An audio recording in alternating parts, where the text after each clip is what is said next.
Nagbabalik po ang Police at your service at syempre pag-usapan naman natin ngayon ang ikalawang araw na paggunita ng Independence Day ng June 12, 2015, last Friday. At gusto ko rin syempre malaman kung ano-ano naman yung mga partisipasyon na ginawa ng Philippine National Police at meron tayong tinatawag na musikalayaan. Yes po, yung musikalayaan po, nag-participate po doon ang ating PNP Combo and of course yung PNP Choral po.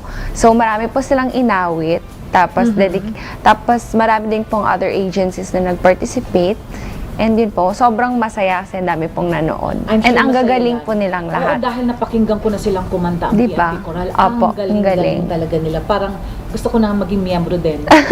Sige po. Ikaw rin naman yata kumakanta, kaya po pwede ka rin doon. Minsan lang po. Okay, pag-usapan naman din natin dahil meron din silang tinatawag na PNP static display. Opo. Ito yata yung mga pinapakita nilang serbisyo sa publiko na nakalagay sa parang ganitong nasa likod natin, ano? Opo, bali po doon, may kanya-kanyang booth po sila. Per unit, may kanya-kanyang booth po. So, sa loob po ng kanya-kanyang booth, may mga dinidisplay po doon yung mga pictures ng mga ginagawa nila, uniforms, and other equipments po. Lahat ng pwede nilang i-showcase po tungkol sa unit nila. Andun po lahat sa booth makikita, and meron din po silang flyers and mga application forms. Meron din job fair na naganap. Meron din pong job fair, and I think kumita din yun kasi ang gaganda din ng mga products po nila. Tsaka napakagaling nun dahil marami talagang mga na nangangailangan ng trabaho. Kaya maganda yung ginawa ng PNP para sa mga taong, lalong-lalo na sa mga pamilya natin. Opo, opportunity po talaga yun kasi talagang dinagsa din po yung Luneta. So, yun po yung isa sa mga pinupuntahan talaga nila, yung job fair. But anong oras sila nag-start? Umaga pa lang nag-start na yung job fair hanggang hapon? Opo, actually po from morning hanggang, inabot pa yata po ng hanggang gabi. Okay. Siyempre, iba mga tao, maraming gusto malaman kung ano-ano pa yung makikita nila dito. At alam ko, nandun ang mga mascots, PNP mascots. Opo, andun po yung tatlong mascots natin. Sino yun? Si PO1 Magalang, PO1 Matapat, at si PO1 Makisig. Wow, Kaya yun doon, tuwa-tuwa po yung mga bata doon kasi syempre Independence Day, andun yung mga families, kasama nila yung kids nila. So yun, tuwa-tuwa po yung mga bata doon sa mascots natin. Opo, sumasayaw sila. Parang hindi sila napapagod kasi sobrang energetic po nila. Meron din tayong meron ding various PNP equipment na pinakita rin para sa mga tao para malaman naman nila kung ano yung mga gamit na katulad na lamang ng SAF. Sa SAF po, showcase po nila yung tank nila.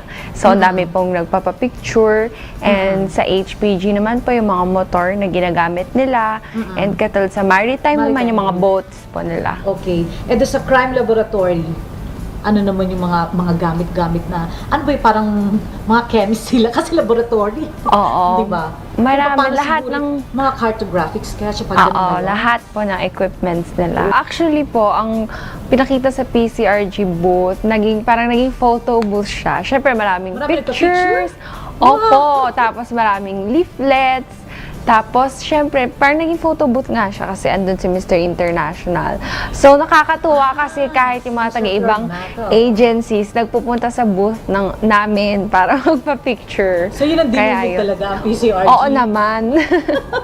At meron din tayong recruitment, no? Para sa mga gustong nais magpulis. Opo, and ang maganda po doon, andun yung application forms, andun po yung requirements, and pag may mga tanong sila, masasagot po namin agad doon sa booth.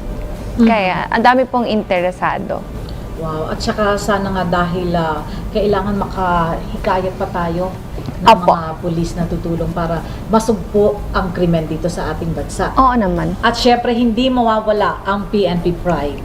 Dahil isa ka nga sa naging kandidata ng Miss Earth Philippines 2015 at nandun din si Mr. International. Opo, si Mariano Flarmata. Magkasama po kami doon. So, maganda po kasi mas maraming kaming tao na nahikayat na bumisita po sa PNP At booth. nagpa-picture sa inyo. Opo. Napakaraming tao gusto magpa-picture sa inyo. Opo. At sigurado aalukin kayo para maging artista. Ganun po. Pero I think yung pinaka-importante po doon is dahil po andun kami, yung presence namin, mas maraming mga ma-inspire Ma-inspire maging sila na police maging katulad din. ninyo. Opo. Alright. Napakaganda ng tema ng Kalayaan 2015. Ano? Ito yung Apo. tagumpay sa pagbabagong nasimulan, abot kamay na ng bayan. Opo. At dapat ay ngayahin din natin sila sa susunod na taon. Ang abangan natin kung ano naman ang ihahandog muli ng Philippine National Police sa susunod na taon ng Independence Day. Maraming salamat sa iyo, ha, Thank you Police po. Inspector Delia. Maraming salamat din po.